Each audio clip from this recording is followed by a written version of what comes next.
के उपयोग भाग 1, जिसके अंतर्गत अपन पढ़ेंगे 12.1 कृषि में जैव प्रौद्योगिकी के उपयोग, 12.2 चिकित्सा में जैव प्रौद्योगिकी के उपयोग, जिसमें केवल अपन आज पढ़ेंगे 12.2.1 आनुवांशिकतः निर्मित इंसुलिन। इसका अगला भाग पढ़ेंगे अपन भाग 2 में। अपन पिछले अध्याय में जैव प्रौद्योगिकी या बायोटेक्नोलॉजी के बारे में पढ़ चुके हैं। उसमें मुख्यतः आनुवांशिकतः रूपांतरित या जेनेटिकली मॉडिफाइड सूक्ष्म जीवों या माइक्रोब्स, कवक या फंजाई, पौधों एवं जंतुओं का उपयोग करते हुए जैव वैश्विक या बायो फार्मास्यूटिकल्स व जैविक पदार्थों का औद्योगिक स्तर पर उत्पादन मीन्स इंडस्ट्रियल स्केल पर उनके प्रोडक्शन के बारे में अपन अध्ययन कर चुके हैं। बायोटेक्नोलॉजी का उपयोग अपन चिकित्सा या मेडिसिन, निदान सूचक मीन्स डायग्नोस्टिक और कृषि में आनुवंशिकतः रूपांतरित फसलों या जेनेटिकली मॉडिफाइड क्रॉप्स के लिए एवं फूड प्रोसेसिंग या खाद्य पदार्थों को संसाधित करने के लिए एवं जैव सुधार या बायो रेमिडेशन एवं वास्ट ट्रीटमेंट या अपशिष्ट प्रतिपादन तथा ऊर्जा उत्पादन या एनर्जी प्रोडक्शन आदि में कर रहे हैं। जैव प्रौद्योगिकी के 3 विवेचनात्मक अनुसंधान क्षेत्र हैं, मतलब 3 critical research area of biotechnology are, जिनके बारे में अपन आगे जानने वाले हैं। पहला है उन्नत जीवों जैसे सूक्ष्म जीवों या शुद्ध एंजाइम के रूप में सर्वोत्तम उत्प्रेरक का निर्माण करना, मतलब providing the best catalyst in the form of improved organism usually A microbes और प्योर एंजाइम। दूसरा है उत्प्रेरक के कार्य हेतु अभियांत्रिकी द्वारा सर्वोत्तम परिस्थितियों का निर्माण करना, creating optimal conditions through engineering for a catalyst to act. And तीसरा है अनुप्रवाह प्रक्रम मीन्स डाउन स्ट्रीम प्रोसेसिंग तकनीकी का प्रोटीन या कार्बनिक यौगिकों के शुद्धिकरण में उपयोग करना। अब हम पता लगाएंगे कि मनुष्य जैव प्रौद्योगिकी या बायोटेक्नोलॉजी के उपयोग से विशेष रूप से स्वास्थ्य व खाद्य उत्पादन मतलब फूड प्रोडक्शन एंड हेल्थ के क्षेत्र में तथा जीवन स्तर सुधारने means improvement the quality of human life में किस प्रकार से करता है। सबसे पहले अपन जानेंगे कृषि में जैव प्रौद्योगिकी का उपयोग means biotechnological application in agriculture.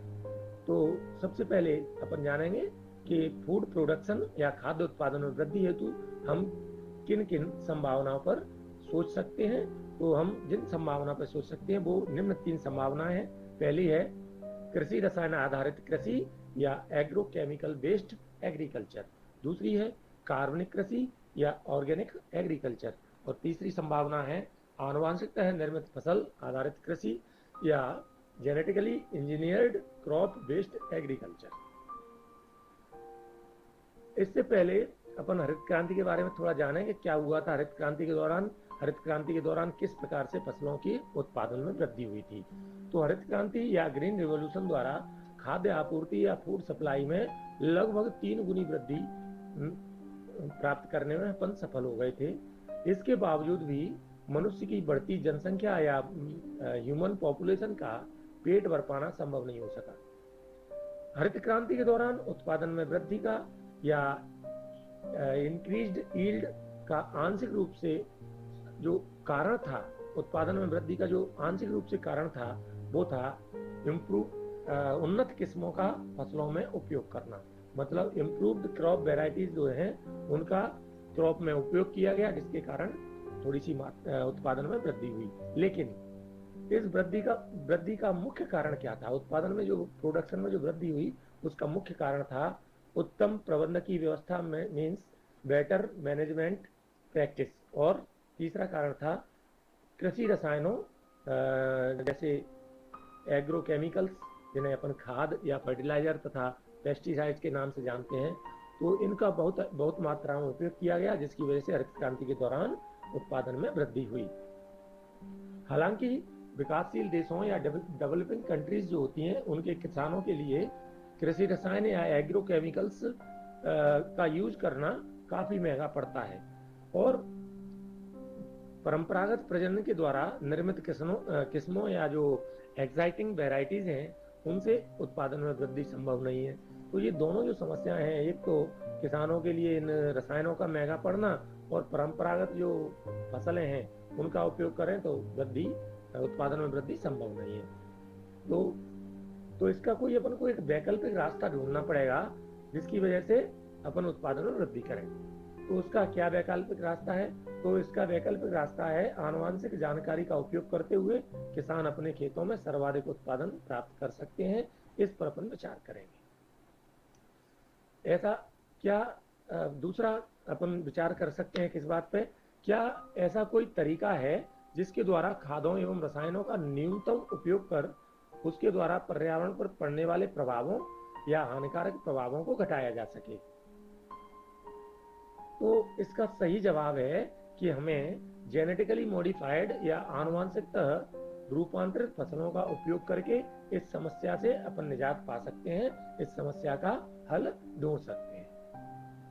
ऐसे पौधे, अब बात आती है कि ये जेनेटिकली मॉडिफाइड पौधे होते क्या हैं या आनुवंशिकतः रूपांतरित पौधे जीव होते क्या हैं। तो ऐसे पौधे मतलब प्लांट, बैक्टीरिया या जीवाणु या फंजाई या कवक या एनिमल्स या जंतु जिनके जीन्स में कुछ मैनिपुलेशन या हस्तकौशल मैनिपुलेशन करके उनमें कुछ चेंजेस कर दिए जाएं, तो ऐसे जीवों को अपन क्या कहते हैं? जेनेटिकली मॉडिफाइड ऑर्गेनिज्म या आनुवंशिकतः रूपांतरित जीव। तो बात समझ में आ गई, जेनेटिकली मॉडिफाइड ऑर्गेनिज्म या जीएमओ क्या होते हैं। तो पता चला अपन को। तो जीएमओ का व्यवहार मतलब उनका जो जीएमओ ऑर्गेनिज्म जो होते हैं, जेनेटिकली मॉडिफाइड ऑर्गेनिज्म जो होते हैं, वो किस प्रकार के होते हैं, उनका व्यवहार क्या होता है, ये किस बात पर निर्भर करता है? तो ये निर्भर करता है कि अपन ने जो जीन स्थानांतरित की है उस जीन की प्रकृति कैसी है, जिस होस्ट प्लांट में स्थानांतरित की है उस होस्ट प्लांट या जीव मतलब जो एनिमल या बैक्टीरिया है उसकी प्रकृति कैसी है। तो जीन की प्रकृति और होस्ट ऑर्गेनिज्म की प्रकृति, इन दोनों की प्रकृति के आधार पर जो जीएमओ ऑर्गेनिज्म बनते हैं उनका व्यवहार डिपेंड करता है। तो इनका जो जीएम प्लांट जो होते हैं उनका उपयोग अपने लिए किस प्रकार से लाभदायक है, अपन इस पर चर्चा करेंगे। तो सबसे पहले हैं आनुवंशिक रूपांतरण द्वारा या जेनेटिक मॉडिफिकेशन के द्वारा अपन क्या क्या प्राप्त कर सकते हैं या फसलों में क्या क्या चेंजेस कर सकते हैं जिनसे अपन को क्या लाभ होता है। तो जेनेटिक मॉडिफिकेशन द्वारा अपन ऐसे प्लांट प्राप्त कर सकते हैं या ऐसे क्रॉप्स पैदा कर सकते हैं जो ठंडा, सूखा, लवण या ताप, जो बहुत ज़्यादा वैसी कंडीशंस होती हैं, कठिन परिस्थितियां होती हैं, उनमें अपने आप को जिंदा बनाए रख सकते हैं। उनमें ऐसे गुण आ जाते हैं। उसके बाद दूसरे गुण उनमें क्या आ जाते हैं? ऐसे पौधे या ऐसे ऑर्गेनिज्म कैसे होते हैं? ये रासायनिक पीड़कनाशकों मतलब जो केमिकल पेस्टिसाइड होते हैं उन पर इन पौधों की निर्भरता कम हो जाती है। ठीक है। तीसरा, कटाई के पश्चात या जब हार्वेस्टिंग हो जाती है तो हार्वेस्टिंग के बाद अपन क्या करते हैं, अन्न जो होते हैं, खाद्यान्न होते हैं, उनका क्या करते हैं? भंडारण करते हैं। तो भंडारण के नुकसान से भी अपन इस प्रकार के पौधों के उत्पादन से बच सकते हैं। अगला है पौधों द्वारा खनिज उपयोग क्षमता में वृद्धि। ये क्या होता है? जो मिट्टी होती है उसमें से ज़्यादा पोषक पदार्थ पौधे एब्जॉर्ब करते हैं। यदि पौधा कम पोषक पदार्थ एब्जॉर्ब करे तो क्या होगा? मिट्टी की उर्वरता या फर्टिलिटी लंबे समय तक बची रहेगी। तो ये जो जीएम प्लांट होते हैं वो मिट्टी से पोषण भी कम मात्रा में प्राप्त करते हैं, फिर भी प्रोडक्शन ज़्यादा देते हैं। इससे लाभ ये होता है कि मिट्टी की फर्टिलिटी लंबे समय तक बनी रहती है। अगला है खाद्य पदार्थों के पोषण के स्तर में वृद्धि। मतलब जो अपने फूड प्रोडक्ट होते हैं उन फूड प्रोडक्ट में न्यूट्रिशनल इनहेंसमेंट अधिक हो जाता है। जैसे कि अपना एक राइस है, गोल्डन राइस, उसमें क्या होता है, विटामिन ए की मात्रा बढ़ जाती है। तो इस प्रकार के जीएम प्लांट भी होते हैं जिनमें विशेष प्रकार के पोषक पदार्थों की मात्रा बढ़ जाती है। अब आगे की बात अपन करते हैं। उपयुक्त उपयोगों के साथ साथ ही जीएम का उपयोग या जेनेटिकली मॉडिफाइड प्लांट का उपयोग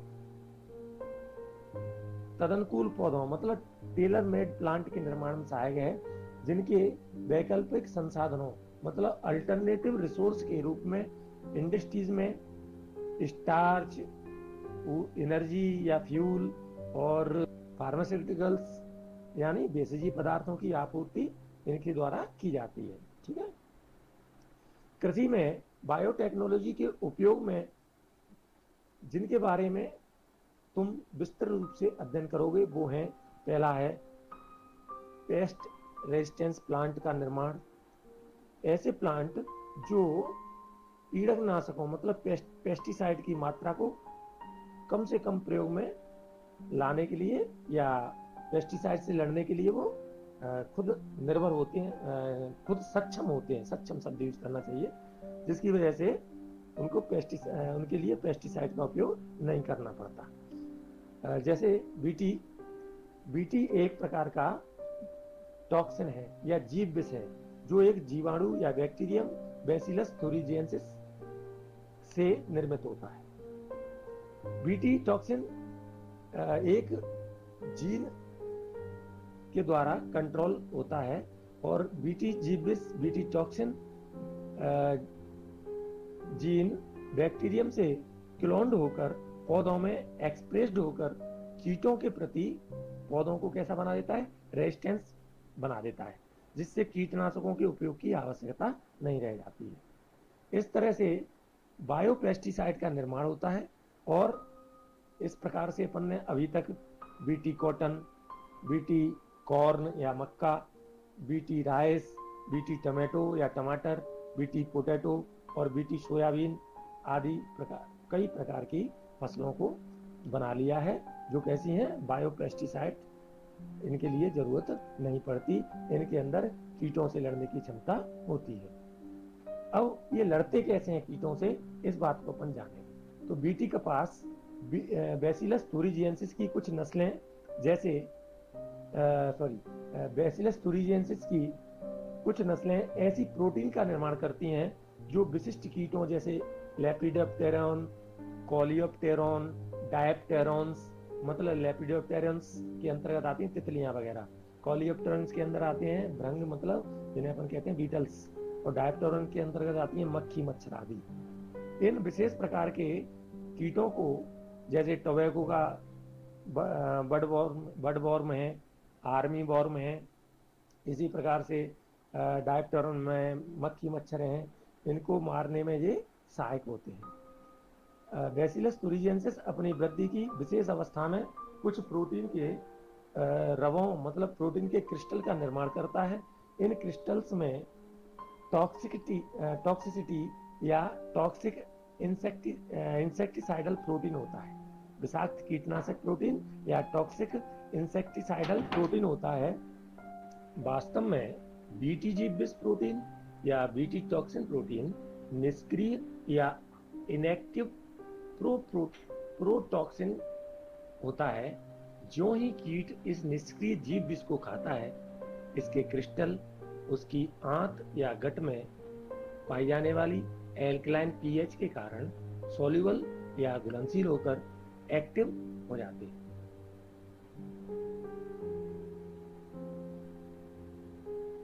एक्टिवेटेड टॉक्सिन मिडगट के उपकली कोशिकाओं या एपिथेलियल सेल की सतह से बंधकर उनमें छोटे छोटे छिद्रों का निर्माण कर देता है, जिस कारण से कोशिकाएं फूलकर फट जाती हैं और परिणाम स्वरूप कीट की मृत्यु हो जाती है। बीटी जीव विष जीन्स बैसिलस थुरिजिएंसिस से पृथक कर कई फसलों जैसे कपास में समाविष्ट किया जा चुका है। जीन्स का चुनाव फसल व निर्धारित कीट पर निर्भर करता है, जबकि सर्वाधिक बीटी जीव विष कीट समूह विशिष्टता पर निर्भर करते हैं। जीव विष जिस जीन द्वारा कूटबद्ध होते हैं उसे क्राई जीन्स कहते हैं, मतलब ऐसे जीन्स जिनके द्वारा ये बीटी टॉक्सिन या बीटीजी बेस कोडेड होते हैं, उनको अपन ने क्या नाम दे दिया है, CRY, क्राई। ये कई प्रकार के हो सकते हैं। उदाहरण स्वरूप जो प्रोटीन्स जीन CRY1AC व CRY2AB द्वारा कोडेड होते हैं, वे कपास के कॉटन बॉलवॉर्म को कंट्रोल करते हैं। इसी प्रकार से CRY1AB मक्का में कॉर्न बोरर या मक्का छेदक को नियंत्रित करता है। ठीक है, यहाँ पर अपन देख सकते हैं इस चित्र में कि ये एक जो कॉटन की बॉल है उसमें एक छेद कर दिया है कीट ने, तो जो इस समस्या से निजात पाने के लिए अपन ने किसका निर्माण किया है, बीटी कॉटन का निर्माण किया है।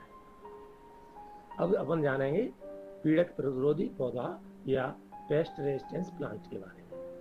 विभिन्न सूत्रकृमि या नेमेटोड पैरासाइड मानव सहित जंतुओं व कई किस्म के पौधों पर पैरासाइट या परजीवी के रूप में होते हैं।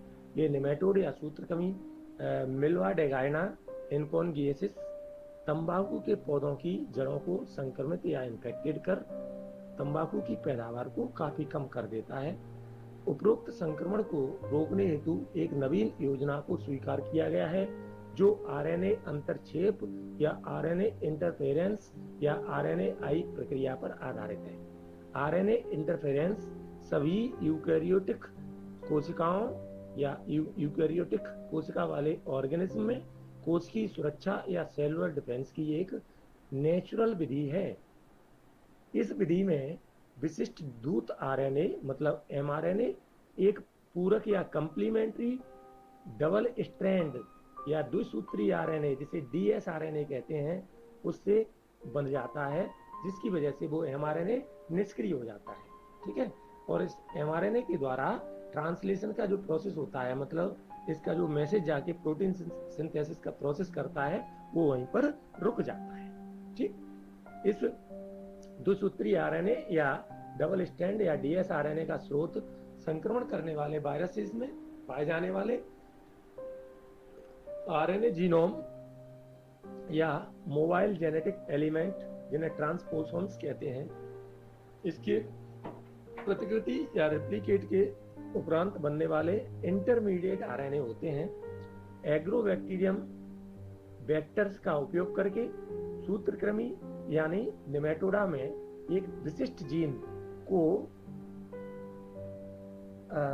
परपोषी पौधों या होस्ट प्लांट में प्रवेश कराया जा चुका है। डीएनए का प्रवेश इस प्रकार कराया जाता है कि परपोषी कोशिकाओं में अर्थ मतलब सेंस और एंटी सेंस आरएनए का निर्माण कर दे। ठीक है, ये दोनों आरएनए एक दूसरे के पूरक होते हैं, मतलब एक दूसरे के क्या है, एक दूसरे से जुड़ जाते हैं, ऐसे समझो। ठीक है, जिन्हें अपन क्या नाम देते हैं, डबल स्ट्रैंड या डीएसआरएनए नाम देते हैं, जिससे आरएनए इंटरफेरॉन या आरएनए अंतरक्षेप प्रारंभ हो जाता है और इसी कारण से नेमेटोडा या सूत्रकृमि के विशिष्ट दूत आरएनए यानी विशिष्ट एमआरएनए निष्क्रिय हो जाते हैं। इसके फलस्वरूप ट्रांसजेनिक होस्ट प्लांट में विशिष्ट इंटरफेरिंग आरएनए की उपस्थिति से पैरासाइट जीवित नहीं रह पाता है। इस प्रकार से पारजीवी पौधे या ट्रांसजेनिक प्लांट अपने परजीवी यानी पैरासाइट से अपनी सुरक्षा कर लेते हैं। इसमें अपन देख सकते हैं चित्र में कि जो तंबाकू का पौधा है इसकी इन्फेक्टेड जड़ें फूली हुई, इनमें गांठें दिखाई दे रही हैं, और एक नॉर्मल जड़ है जिसमें इस प्रकार की गांठें नहीं है। ठीक है, इसमें जो सूत्रकृमि है उसकी वजह से इन्फेक्शन दिखाया गया। चिकित्सा में जैव प्रौद्योगिकी का उपयोग, जैसा कि हम जानते हैं, पुनर्योज डीएनए प्रौद्योगिकी विधियों means recombinant DNA technology processes ने स्वास्थ्य सुरक्षा मीन्स हेल्थ केयर के क्षेत्र में अत्यधिक प्रभाव डाला है, क्योंकि बायोटेक्नोलॉजी द्वारा उत्पन्न सुरक्षित व अत्यधिक प्रभावी चिकित्सकीय औषधियों थेरेपेटिक ड्रग्स का उत्पादन अधिक मात्रा में संभव है। दूसरी बात, रिकॉम्बिनेंट थेरेपेटिक्स का अवांछित प्रतिरक्षात्मक प्रभाव या अनवांटेड इम्यूनोलॉजिकल रिस्पॉन्स नहीं पड़ता। ये दो महत्व। पहला क्या कि बायोटेक्नोलॉजी के द्वारा अपन थेरेपेटिक्स ड्रग का उत्पादन अधिक मात्रा में कर सकते हैं। दूसरा, इनका कोई भी अनवांटेड इम्यूनोलॉजिकल रिस्पॉन्स नहीं पड़ता। ये दो मुख्य कारण हैं। जबकि ऐसा देखा गया है कि उपरोक्त उत्पाद जो नॉन ह्यूमन सोर्सेज या अमानवीय स्रोतों से आइसोलेटेड किए गए हैं, वे अवांछित प्रतिरक्षात्मक यानी अनवांटेड इम्यूनोलॉजिकल रिस्पॉन्स पैदा करते हैं। वर्तमान समय में विश्व में लगभग 30 रिकॉम्बिनेंट थेरेपेटिक्स मनुष्य के प्रयोग हेतु स्वीकृत हो चुकी हैं। इनमें से 12 भारत में लोगों के उपयोग हेतु उपलब्ध हो रही है। अपन जानेंगे कौन कौन सी जेनेटिकली बायोटेक्नोलॉजी का उपयोग करके कौन कौन सी मेडिसिन अपन को मिल रही है उनके बारे में। तो सबसे पहला है जेनेटिकली इंजीनियर्ड इंसुलिन या आनुवंशिकतः निर्मित इंसुलिन। अपन जानते हैं वयस्कों में होने वाले मधुमेह या डायबिटीज का नियंत्रण निश्चित समय अंतराल पर इंसुलिन लेने से ही संभव है। मतलब इंसुलिन को अपन को दवाई के रूप में लेना पड़ता है, तब इसका इलाज होता है। मानव इंसुलिन पर्याप्त उपलब्ध न होने पर मधुमेह या डायबिटीज रोगी क्या करेंगे? पहला प्रश्न अपने सामने ये खड़ा हुआ है कि यदि पर्याप्त मात्रा में इंसुलिन उपलब्ध नहीं हो तो डायबिटीज का रोगी क्या करेगा? इस पर विचार करने पर हम स्वीकार करेंगे कि हमें अन्य जानवरों से प्राप्त इंसुलिन उपयोग में लाना ही होगा। इसके अलावा अपने पास कोई उपाय नहीं है। क्या अन्य जंतुओं से आइसोलेटेड इंसुलिन मानव शरीर में भी प्रभावी है और उसका मानव शरीर के प्रतिरक्षा अनुक्रिया पर कोई हानिकारक प्रभाव तो नहीं पड़ता? इस बात के बारे में तुमको जानना पड़ेगा। अब कल्पना करो कि यदि कोई बैक्टीरियम या जीवाणु मानव इंसुलिन बना सकता है तो निश्चित ही पूरी प्रक्रिया सरल हो जाएगी। आसानी से ऐसे बैक्टीरियम को अधिक मात्रा में विकसित किया जा सकता है और जितना आवश्यक हो उसके अनुसार अपन उससे इंसुलिन भी प्राप्त कर सकते हैं। सोचो, क्या इंसुलिन डायबिटीज के रोगी या मधुमेही लोगों को मुख से दिया जा सकता है या नहीं?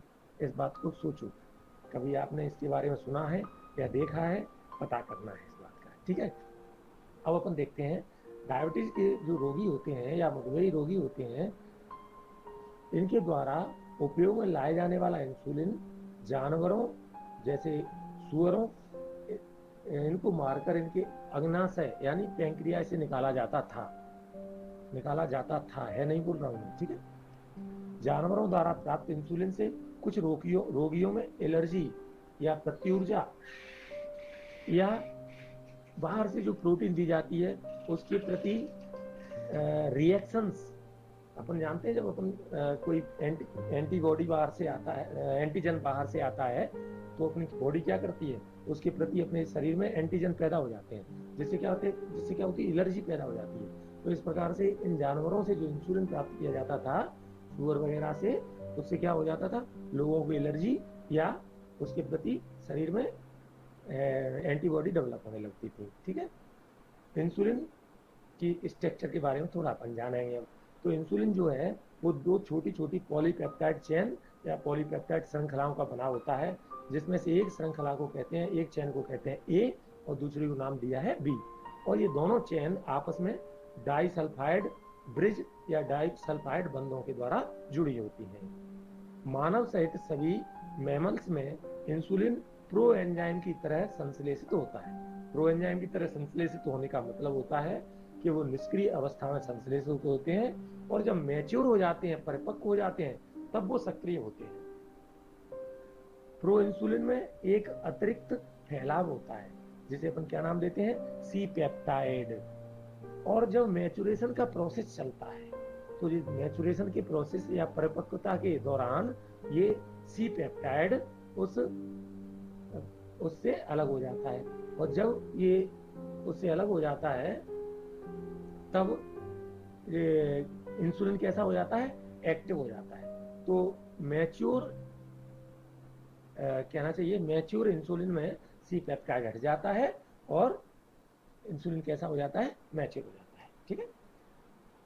आरडीएनए टेक्नोलॉजी मतलब रिकॉम्बिनेंट डीएनए टेक्नोलॉजी का प्रयोग करते हुए इंसुलिन के उत्पादन में मुख्य चुनौती यही है। क्या चुनौती है? इंसुलिन को एकत्रित कर परिपक्व रूप में तैयार करना। क्या है? जो इंसुलिन अभी अपन बात कर रहे थे कि इनएक्टिव फॉर्म में क्या होता है, संश्लेषित होता है, और उसको एक्टिव फॉर्म में ट्रांसफर करना है। ठीक है। मतलब मैच्योर फॉर्म में उसको एकत्रित करना, ये मुख्य चुनौती है अपने लिए। ठीक। 1983 मतलब 1983 में एली लिली नामक एक अमेरिकी कंपनी ने दो डीएनए के सीक्वेंस को तैयार किया, जो दोनों डीएनए मानव इंसुलिन की दोनों पॉलीपेप्टाइड चेन ए और चेन बी के संश्लेषण के लिए उत्तरदायी थी। मतलब ऐसा कहें कि उनके द्वारा, उन दोनों डीएनए के सीक्वेंस के द्वारा पॉलीपेप्टाइड चेन ए और पॉलीपेप्टाइड चेन बी दोनों का संश्लेषण संभव हुआ, जिसे इस डीएनए को उन्होंने क्या किया, ई कोलाई के प्लाज्मिड में प्रवेश कराकर इंसुलिन श्रृंखलाओं का उत्पादन किया। इन अलग अलग निर्मित दोनों श्रृंखलाओं ए और बी को मिलाकर उन्होंने डाइसल्फाइड बॉन्ड से आपस में जोड़ दिया, और इस प्रकार से उन्होंने क्या किया, उस कंपनी ने इंसुलिन का निर्माण कर लिया, जिस प्रकार से अपन इस चित्र में देख सकते हैं। इसमें देख सकते हैं अपन दोनों चेन दिखाई हुई हैं, और इनको आपस में किसके द्वारा जोड़ दिया है, सल्फाइड डाइसल्फाइड बॉन्ड के द्वारा जोड़ दिया है, और क्या कर दिया है, उसको जो प्रो इंसुलिन है उसको एक्टिव फॉर्म में या मैच्योर फॉर्म में कन्वर्ट कर दिया है। ठीक है। इसके साथ ही ये चैप्टर समाप्त होता है। Thank you.